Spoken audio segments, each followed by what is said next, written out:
Тоа значи дека многу повеќе луѓе ќе абстинираат од гласање, бидејќи не се препознаваат во политичката понуда. Тоа значи дека склоноста кон популизам и кон демагошки политички наративи и лидери ќе се зголеми, а тоа подразбира и намалена демократска побарувачка на граѓаните, односно се помалку ќе гледаат релевантност или приоритет на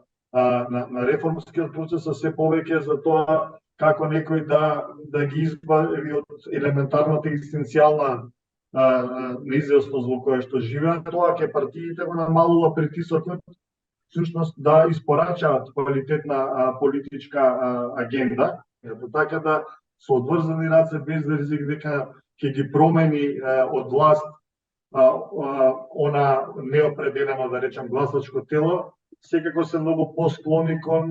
недемократски или коруптивни пракси кои што ќе поминат неказни, а тоа кога доверба нема, имате ерозија на смислата на постоење на едно општество и држава. И во таа насока е ургентна ситуацијата да праксите бидат дефинитивно променети. Спротивно,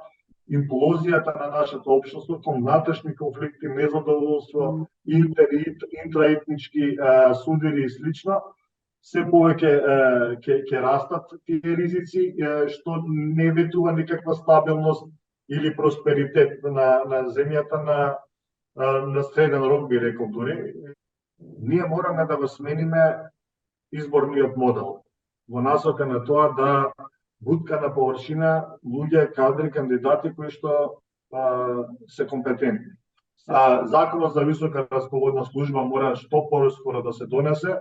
за повторно непартиските генерални секретари бидат главните кадровици во јавната администрација, кои што обвинителството, сите институции кои што се борат против корупцијата, мора веднаш да им се стават на располагање сите ресурси кои што се предвидени со нивната систематизација. И ја би рекол дека прочистување на судството, не во смисла на ветинг по албанскиот пример, туку преку преиспитување на квалитет на предмети и преку проверка на имот на судиите е нешто што мора да се направи исто така, затоа што мислам дека ова институција која што е трета гранка на власта, можеби прва по важност, го допредното од аспект на доверба.